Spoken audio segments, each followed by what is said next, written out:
Bonjour, mon nom est Maxime Marquis, directeur des finances et trésorier à la Ville de Saint-Lambert. On me retrouve aujourd'hui pour faire une reprise de la présentation qui a été faite lors de la séance extraordinaire du conseil municipal du 16 octobre dernier. Il y a eu certains enjeux techniques, donc on m'a demandé de reprendre intégralement la présentation pour le bénéfice de tous. Donc, justement, je fais la présentation du PTI pour les années 2024, 2025 et 2026, tel qu'il a été adopté par le conseil municipal.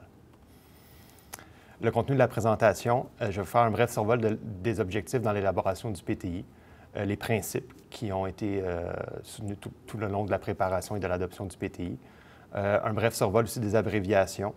Je vais vous présenter les investissements par catégorie d'actifs et par mode de financement, et je vais vous faire un bref survol de l'état de la dette à Saint-Lambert. Donc, le principal objectif d'adopter le PTI plus tôt dans l'année. On s'inspire des bonnes pratiques du guide du ministère des Affaires municipales. Donc, on essaie de l'adopter plus tôt pour une deuxième année. Je vous rappelle que l'année dernière, on l'a adopté au mois d'octobre. Encore une fois, cette année, c'est ce qu'on a réussi à réaliser. Le but premier est de dissocier l'adoption du PTI et celle du budget. Dans le fond, on sait que c'est une période très occupée à l'automne. Dans la préparation budgétaire, ça monopolise les ressources de la Ville. Donc, en devançant l'adoption et la préparation du plan triennal, ça permet justement aux ressources de focusser vraiment sur les projets à venir pour les 3 prochaines années et vraiment de dissocier aussi le temps des élus entre la préparation du plan triennal et du budget qu'on va vous présenter au mois de décembre. En adoptant un plan triennal d'avance ou plus tôt dans l'année, ça nous permet de favoriser des meilleures fenêtres d'opportunités pour les appels d'offres. Donc, ça nous permet de bénéficier de passer en premier par rapport à d'autres villes ou par rapport à d'autres contrats. Donc, on a une meilleure fenêtre pour avoir des meilleurs prix sur le marché. Et le plus important pour notre équipe Genie, ça nous permet de réaliser les plans et devis en avant-projet en temps opportun. Donc, ça permet justement que les équipes soient prêtes. Ce n'est pas parce qu'on adopte un PTI en décembre que dès janvier, les équipes techniques sont prêtes à déployer. Donc, en adoptant plus tôt dans l'année, ça nous permet de préparer en amont l'année à venir. Les principaux principes qui ont été respectés tout au long de l'élaboration du plan.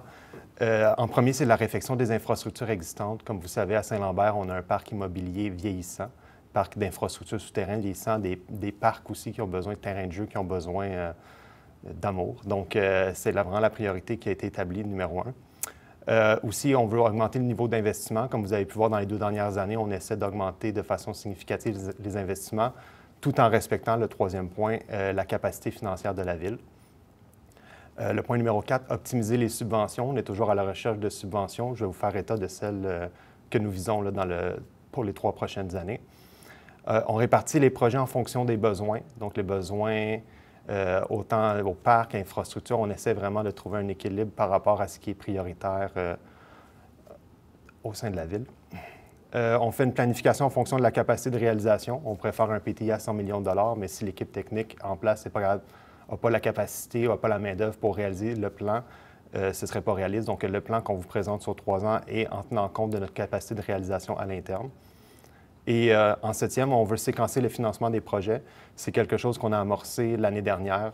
C'est vraiment que plutôt de considérer un projet dans son ensemble dans une année du PTI, on essaie de le répartir sur le délai de réalisation. Un exemple concret, ce serait de dire qu'on a un projet à 5 millions, qu'on ne réalisera pas intégralement dans l'année 2024, mais on vient le séquencer dans les années, ce qui nous permet de libérer des fonds pour commencer et réaliser des projets en même temps, simultanément. Donc, ça nous permet d'en faire plus tout en respectant l'enveloppe initiale. Ici, comme je vous disais, il y a un bref survol des abréviations que vous retrouverez dans le tableau détaillé du PTI qui est disponible sur notre site Internet. C'est un rapport assez volumineux ou assez chargé. C'est vraiment une extraction du logiciel. Il va y avoir une version simplifiée qui va être aussi disponible sur notre site Internet avec l'aide de nos communications. Je ne ferai pas la lecture exhaustive de chaque abréviation, mais vous pouvez les retrouver dans la présentation. Il y a des abréviations au niveau des types de projets. Pour les coûts des travaux aussi, il y a une distinction entre les coûts de travaux et les honoraires professionnels. Et vous retrouvez principalement les plus grandes abréviations, c'est pour les modes de financement. Je vous rappelle qu'on a beaucoup d'investissements qui est fait via la dette, mais on finance aussi certains actifs avec les excédents de fonctionnement affectés, les réserves financières et fonds réservés, et comme je mentionnais aussi un peu plus tôt, les subventions.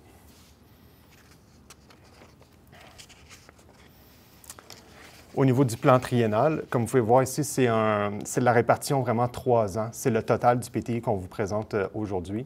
C'est un PTI à la hauteur de 69 488 000 $ En comparaison avec le PTI 23, 24, 25, on parlait d'un PTI de 61 429 000 ce qui représente une augmentation de 13 Donc, quand on dit qu'on veut essayer d'accroître les investissements, la répartition est sensiblement la même qu'au dernier PTI, c'est-à-dire que les infrastructures et les rues souterraines et le souterrain accaparent le plus de 50 du PTI.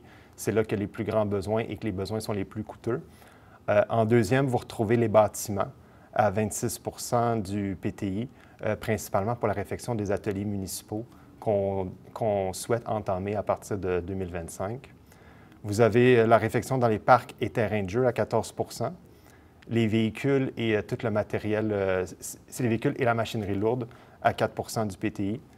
La machinerie, outillage et équipements divers, bien, comme le titre le dit, c'est vraiment de l'équipement principalement pour les travaux publics à la hauteur de 2 et l'ameublement et équipements de bureau, principalement pour des dépenses TI. Comme vous savez, on était parti à une entente tripartite avec Brossard et Boucherville. Cette entente vient à la fin de l'année, donc on a déjà fait plusieurs investissements au niveau informatique en 2023. Ça va devoir se poursuivre en 2024 et dans les années futures pour se maintenir et vraiment monter toute l'équipe TI et toute l'infrastructure TI ici propre à Saint-Lambert. Donc ça, c'était le survol pour le PTI 3 ans. Si on s'attarde plus précisément à l'année 2024, vous retrouverez les 6 mêmes rubriques. C'est les rubriques prescrites là, dans le rapport financier du ministère. Donc, vous voyez sensiblement la même distribution. Le principal écart que vous verrez est entre infrastructure puis bâtiment. C'est là qu'on voit un écart au niveau des proportions. C'est comme je vous mentionnais, les ateliers municipaux vont débuter seulement en 2025. Donc, il y a une portion plus faible au niveau des bâtiments pour 2024. C'est surtout des avant-projets qui vont être faits à ce moment-là. Et au niveau des infrastructures, qui vont représenter 65 du PTI en 2024, soit 13 millions. C'est principalement 3 projets. Le premier, c'est le programme des réfections routières à 2,5 millions. On va faire aussi la réfection de la rue Green entre Oak et Notre-Dame à la hauteur de 3,7 millions de dollars. L'avenue d'Alsace, Poitou et une portion du boulevard Simard à 6 millions de dollars, ce qui totalise à ces 3 projets-là 12,2 millions de dollars sur le 13 millions qu'on vous présente pour 2024. Au niveau des parcs et terrains de jeu, vous voyez près de 19 au PTI pour les parcs. C'est principalement pour un projet, soit la réfection du chalet et de la piscine du parc Alexandra. On escompte pour 2024 seulement dépenser 3 150 000 $ dans ce projet. Les autres, c'est vraiment des projets bâtiments, comme je mentionnais au préalable, c'est principalement les avant-projets pour la réfection des ateliers municipaux en 2025. Et les autres, je vous invite à consulter, pour les autres plus petits projets, je vous invite à consulter le tableau détaillé là, disponible sur notre site Internet.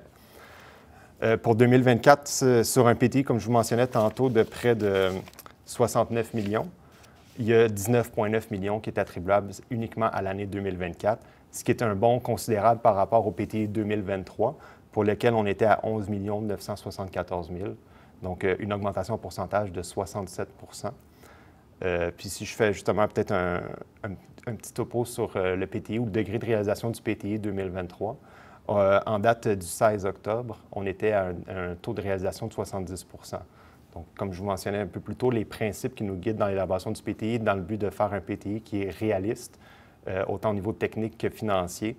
Donc, avec un taux de réalisation de 70 je considère qu'on est en mesure de fournir un PTI justement qui est réaliste et que le PTI, malgré qu'il soit très ambitieux pour les 3 prochaines années, va nous permettre justement de rattraper un certain retard qu'on a au niveau de nos infrastructures vieillissantes à Saint-Lambert. Au niveau des modes de financement, parce qu'il faut payer ces immobilisations-là, on retrouve principalement 5 catégories de types de financement. Le premier étant la dette à long terme et le plus important, à la hauteur de 10,2 millions prévus pour 2024. Les subventions à 4,5 millions. Le paiement comptant progressif à 4 millions. Ça, je vous rappelle que c'est un règlement que la Ville s'est doté en 2016. C'est un règlement initialement qui prévoyait 2 millions de taxation et qui augmente de 250 000 à chaque année jusqu'à atteindre 4 millions, ce qui va être le cas en 2024. Donc, on atteint le plein potentiel du programme. c'est une ligne distincte sur votre compte de taxes qui vous permet de payer annuellement comptant des immobilisations qu'on retrouve au PTI. Donc, 4 millions prévus pour l'année prochaine. On finance aussi certains plus petits projets avec des excédents de fonctionnement affectés, 314 000 C'est principalement, là, il y a 300 000 qui provient d'un nouveau fonds affecté qu'on a créé cette année pour financer justement des honoraires professionnels au PTI. Un exemple concret, ce serait des études d'avant-projet avant de faire une réfection de bâtiment ou avant de faire une grande rue, avant d'aller en règlement d'emprunt. On va chercher cette source de financement-là pour financer les travaux.